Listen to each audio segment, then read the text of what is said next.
What's up guys, my name is Terence and welcome to the fourth lesson of Terence's Flute Tutorials. Today we will be talking about how to read notes on a stave when playing the flute. I already introduced the topic a bit in the last video, so if you didn't watch it, I would really recommend you to do so. You can also check out the other videos that explain technique and song playing if you're new. In the last video we talked about three symbols one usually sees at the beginning of every piece when playing the flute. The clef, the sharps and flats, and the time signatures. So today let's dive deeper into the topic by reading song notes. The base for our orientation will be the 5-line stave on which music is written. There are 7 notes in total. C, or sometimes also called Do, which is written below the stave with a stripe on it. D or Re, which is written right below the first line of the stave. E or Mi, which is placed in the middle of the first line.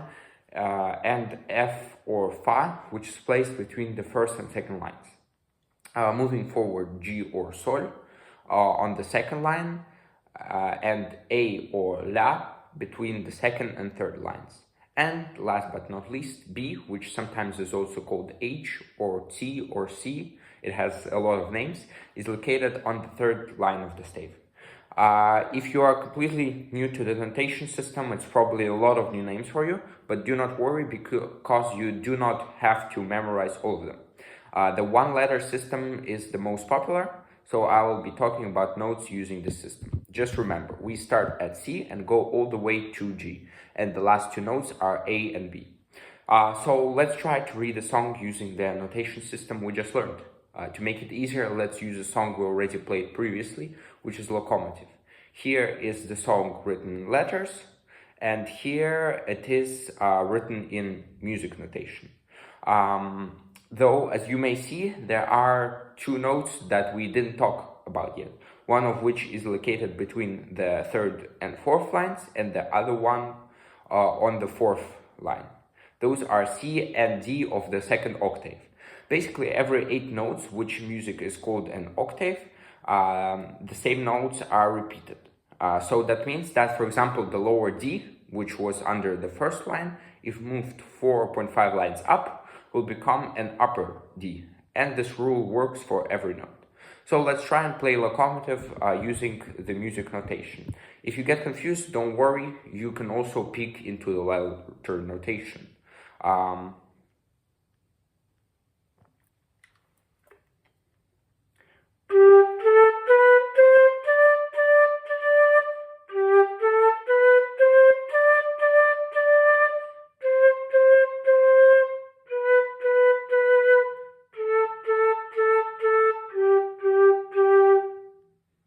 Well done! As time goes on, you will find it easier and easier to play with music notation. While in simple songs like Locomotive, it seems much easier to just read letters, it becomes very unhandy when you start having a lot of information in pieces like concertos. That is when music notation comes in place. Sometimes you can also find notes written like this. If these signs ring a bell, then you are not wrong. These are the sharps and flats we talked about in the last video. Although then they were at the beginning of the music notation, which means that they made a rule that every note located on the place where a sharp or a flat is located would also change its sound accordingly. Here, however, these signs appear in the middle of a piece as if out of nowhere. That is why we call them accidental sharps and flats or just accidentals. Accidentals can happen anywhere in the piece. And if you see them, that means that you need to make your sound a semitone higher or lower. How to do that, I will show you in the next videos. Sometimes you can also see the sign, which is called the natural. The sign can also be used if you need to cancel the sharp and flat rule for a specific note. We won't need sharps, flats, and naturals right now, but it's good to bear them in mind as we eventually get closer to playing complicated pieces that contain them. You probably already noticed that every note has a line next to it, and for some notes its position is different than for others. That note stripe helps us to determine how long we need to play the note. The most commonly used length of a note is a quarter note, which in fact the stripe shows. but there are other types of stripes you will find quite often in the future too. The 8th note, which is played 2 times shorter than a quarter and marked as a stripe with a little curl in that. The 16th note, which is 4 times shorter than the quarter and marked with 2 stripes. The half note, which is 2 times longer than the quarter and marked with an unfilled circle and a stripe which looks the same as the quarter stripe. And finally, the whole note, which is 4 times longer than the quarter and marked with just an unfilled circle. Sometimes the note stripe is turned up, sometimes it is down. Luckily, there is a very simple rule on how to remember which way it is turned. Up to A, the note stripe is turned up.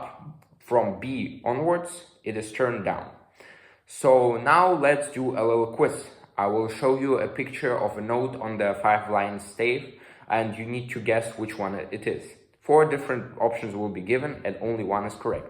So let's start.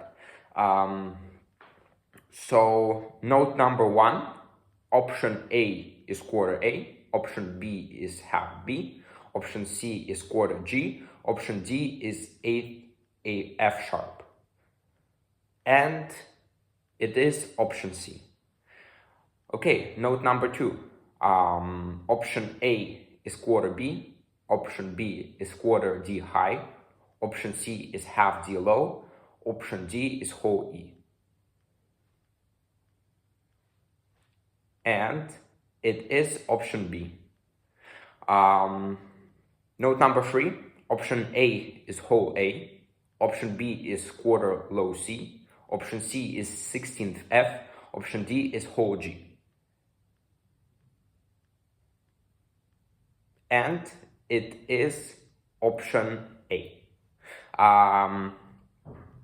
Note number 4, option A is 16th F, option B is quarter G, option C is half A flat, option D is 8th F. And it is option D. Note number 5. Option A is 16th C low, option B is 8th D flat, option C is quarter C high, option D is 16th C low flat. And it is option D. So that's the end of our quiz. Well done. Write your score in the comments. And that is it for today. I hope you enjoyed the video. Please like if you found it helpful, and subscribe if you want to continue learning the flute with me. Good luck striving, and until next time. Peace!